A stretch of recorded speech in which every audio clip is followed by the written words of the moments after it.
South-South Operation Delta Safe, Major General Jamal Abdul Salam has restated the importance of information sharing amongst critical stakeholders in the fight against criminalities in the Niger Delta region. Major General Jamal Abdul Salam, in a statement signed by the Acting Deputy Director, 6th Division Army Public Relations, Major Jonah Danjuma, made his note when the Oil Producing Companies Committee Security Group paid him a visit at his office in Port Harcourt Barracks, Rivers State. The GOC reiterated that the importance of information sharing among stakeholders cannot be overemphasized, stressing that it is a veritable tool capable of finding a lasting solution to security challenges bedeviling oil companies in the region. He urged the group to resuscitate its activities as this, he retorted, has huge potentials for security and indeed stability in the oil and gas industry. He further stressed that the existence of the group will close existing gaps amongst concerned stakeholders in the oil and gas sector. Major General Abdul Salam, while stressing the necessity for continuous working relationship with the group, further reassured of the division's support, adding that the division would have a focal point person that will continue to interface with group in order to guarantee free flow of information.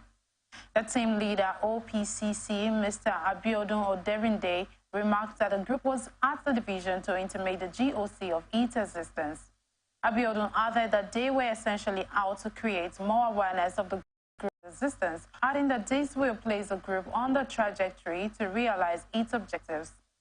He appealed to the GOC that the division should not relent in providing security guidance when necessary. He also used the medium to solicit for support, particularly in hosting their meetings in facilities in Bori Camp. Ekiti State Police Command has arrested 10 suspects in connection with the death of a 211 nursing student of the Federal University, Oye Ekiti Atanda Modupe Deborah. Deborah was declared missing on Monday after she went for a night reading in the nursing department of the institution, but was later found dead in a shallow grave behind the nursing lecture hall. In a statement, the Public Relations Officer, PPRO Sunday Abutu, said the perpetrators would face the wrath of the law, appealing to the public to remain calm. Abutu condemned the mother of the students, commiserated with her family, and vowed that those behind the act would be punished. He assured the deceased family of the command's commitment to unravel the mystery behind Deborah's death, urging anyone with any useful information concerning the ugly incident to visit the Oye Ekiti Divisional Police Headquarters. Meanwhile, the Ekiti State House of Assembly has invited all heads of security agencies in the state to brief the lawmakers on security breaches recently witnessed in some parts of the state. Police in Ogun State have arrested 2 men said to be suspected members of the Eye confraternity. The arrest of the suspects followed an operation led by the DPO of Agbado Division, CSP Adekunle Awoniyi, on September 4th. The DPO had led the operation in response to a tip-off about court-related activities in the Fadahunsi area of Ogun State. Amolola Odutola, the police public relations officer in Ogun, told newsmen in a statement that the prompt response of the police had quelled the disturbances caused by the courters, leading to the arrest of 2 individuals at the scene, Sodiq Idowu and Yusuf Wahab. Odutola disclosed that both suspects have confessed to being members of the AA confraternity and have provided valuable information that will aid the police in apprehending other fleeing suspects involved in court-based activities.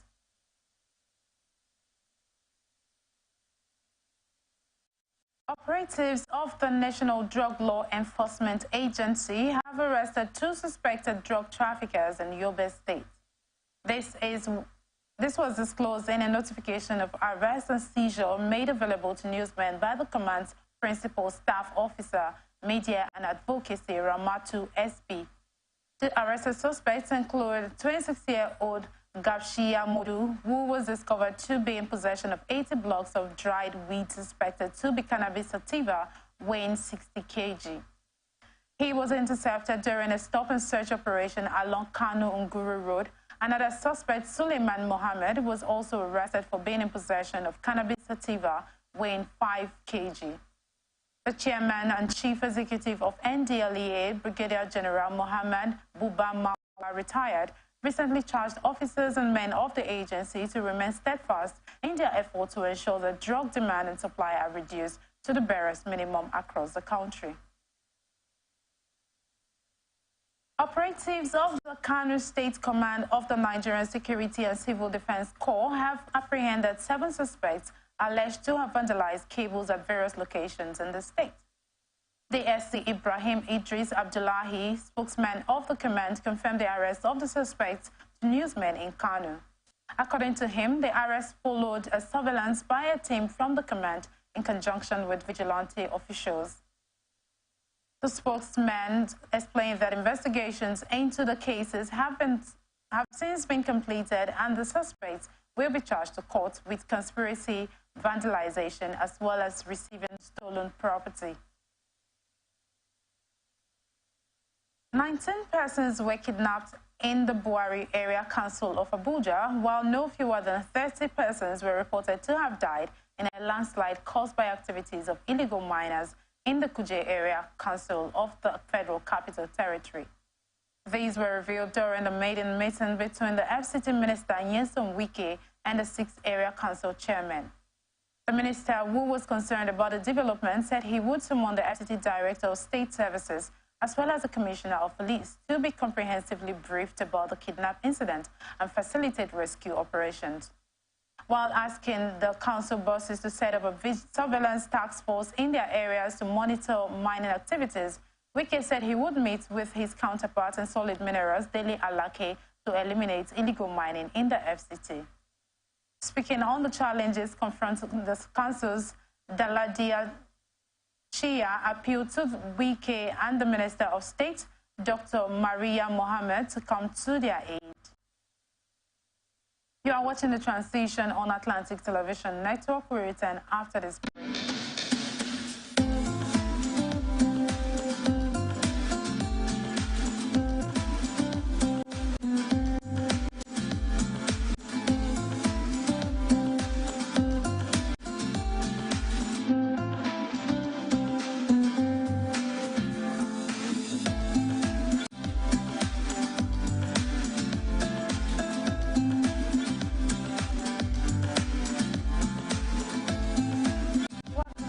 This is Atlantic Television Network Transition. Now the rest of our stories.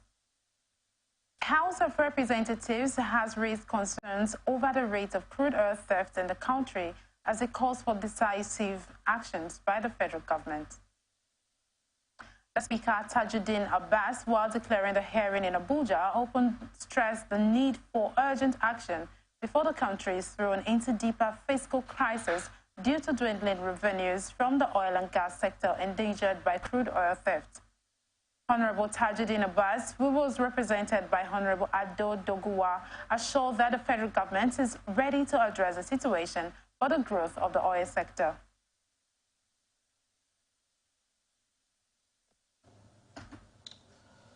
The volume of losses occasioned by oil theft and its associated impact on the economy is completely unacceptable and cannot be tolerated by any government who sincerely love its citizens. The way and manner this act of sabotage and the breach on our national security and sovereignty is carried out on daily basis make a caricature of our pride as a nation and even a mockery of our security and intelligence agencies. It is an affront on government and its institutions which must be tackled without further delay. It is in the light of this that the House constituted this committee and it is determined to bring this ugly trend to an end. Otherwise, there may be no future for our remaining children who have not yet jumped to other countries in search of survival. I am therefore appealing to all the invited stakeholders to please work together with the committee for us to put an end to this embarrassing scenario. Chairman of the committee, Honorable Kabiru Al-Hassan Rurum, who also assured that investigative hearing will address decadence in the oil and gas sector, summoned the 7 chiefs to appear before the committee to avail its useful information that will assist it in its findings. Crude oil theft has drastically hampered the growth of Nigeria's oil production. It is reported that Nigeria loses between 5% to 30% of its crude oil production on a daily basis, unfortunately. Data available through the yearly reports of Nigeria Executive Industries Transparency Initiative, NIETI, show that Nigeria's oil production declined from 2.51 million barrels per day in 2005 to 1.77 million barrels per day in 2020. NIETI reports also show that 619 million barrels of crude valued at over 46 billion US dollars were stolen in the period of 2009 to 2020, as the case may be. Nigeria has continually failed to meet its daily production quota as set by the Organization of the Petroleum Exporting Countries, OPEC. Available data through the yearly reports of Nigeria Extractive Industries Transparency Initiative indicates that Nigerians' oil production declined from 2.51 million barrels per day in 2005 to 1.77 million barrels per day in 2020. NIETI reports also show that 619 million barrels of crude valued at $46 billion were stolen in the period 2009 to 2020. Nigerian Meteorological Agency has predicted cloudiness and sunshine weather conditions across the country from Wednesday to Friday. NIMET's weather outlook released in Abuja predicted partly cloudy with sunshine intervals over Sokoto, Kebbi and Zamfara, with chances of few rains over parts of southern Kaduna and southern Taraba on Wednesday, while leaving remaining parts of the region to be in sunny and hazy conditions during the morning hours. A few thunderstorms are anticipated over parts of Kebbi, Sokoto and southern Kaduna in afternoon and evening. The north-central region is expected to be cloudy in the morning hours. According to NIMET, cloudy atmosphere is expected over the south, with prospect of thunderstorms and rains over parts of Edo, Imo, Ondo, Ebonyi, Enugu, and Anambra states in the morning hours. The agency anticipated isolated thunderstorms and rains over parts of Osun, Oyo, Ogun, Ekiti, Ondo, Edo, Enugu, Anambra, Imo, Abia, Akwa Ibom, Lagos, Delta, Cross River, Rivers, and Bayelsa states later in the day. And now to some business reports. Executive Vice Chairman of Nigerian Communications Commission, Professor Umar Dambata, says the bank's 120 billion naira unstructured supplementary service data debt or telecommunication firms is slowing down financial inclusion. He noted that without service, digital financial inclusion, which he pegged at 60 to 70% in the country, would not be where it was currently. Dambata revealed these at the Association of Telecommunications Companies of Nigerians Telecom Executives and Regulators Forum in Lagos on Thursday. According to him, banks had finally agreed to pay for the service following sustained intervention from the NCC and the acting Central Bank of Nigeria Governor Folashodun Shonobi. According to the head of operations, Association of Licensed Telecommunications Operators of Nigeria, Gbolahan Awunoga, some banks had begun to pay their USSD debt, although the amount had not been moved high. You are watching the Transition on Atlantic Television Network. Still ahead, international tidbits. G20 leaders began to descend on New Delhi Friday, hoping to make progress on trade, climate, and a host of other global problems, despite the Chinese and Russian presidents keeping the summit. The G20 was conceived in the throes of the 2008 financial crisis as a way of managing the global economy. But as presidential and prime ministerial jets began landing in the Indian capital, the pointed absence of China's Xi Jinping raised questions about what, if anything, the disparate blocs can still agree on. Officials had yet to achieve the normally routine task of smoothing over disagreements and finalizing a joint communique for leaders to sign off on. No official reason has been given for Xi's no-show, but China has been open about its desire to upend traditionally U.S.-led groupings such as the G20 and replace them with something more amenable to Beijing's interests. Xi will instead host the leaders of Venezuela and Zambia in Beijing. Heading to the summit, U.S. President Joe Biden also insisted that the meeting would still deliver, even as markets fretted that the trade war between the world's two largest economies was poised to escalate. And on to entertainment. Nigerian music superstar Davido has picked Cristiano Ronaldo as the greatest footballer of all time, ahead of Lionel Messi. Davido performed at the 2023 Professional Footballers Association Awards, making another high-profile appearance following his performance at the 2022 FIFA World Cup in Qatar. With the spotlight firmly on him, the DMW honcho said that he loves them both, but personally prefers Ronaldo. Messi is favourite to win this year's Ballon d'Or award for a record-extending 8th time, while Ronaldo has won it 7 times and didn't make the 30-man shortlist this time around. And on to sports. Akwa Ibom State Governor Pastor Umo Eno has expressed the solidarity of the people of the state with Nigerians national team Super Eagles, assuring them of solidarity and hospitality of the state in their Sunday's African Cup of Nations qualifier against the Falcon and Pirates of Sao Tome and Principe.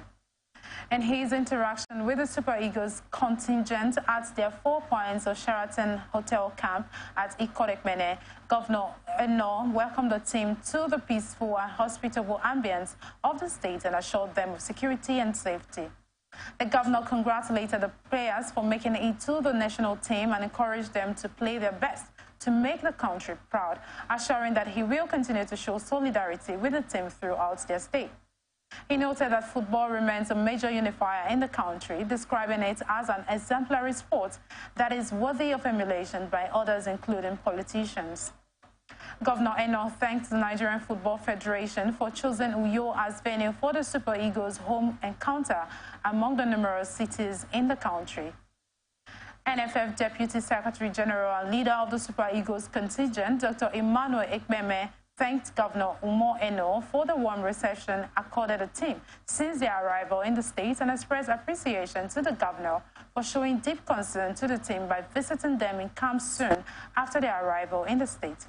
He was optimistic that the team will continue to enjoy such warm welcome in Uyo in subsequent home matches as it prepares for the 2026 FIFA World Cup. Head coach of the Super Eagles team, Yosef Pesaro, and captain of the team, William Trostekong, in their remarks appreciated Akwa Ibom State government for the hospitality the team has enjoyed in the state and made a presentation on behalf of the team to Governor Umo Eno. NFF Deputy Secretary General and leader of the Super Eagles contingent, Dr. Emmanuel Ikpeme. And that's the size of the package. Thanks for joining us. I am Anita Obari. You can follow us on our social media platforms, Twitter, Atlantic TV Net, Facebook and YouTube at Atlantic Television Network, Instagram and TikTok at Atlantic TV Network 1. Do remember that peace and unity are the pathways to progress.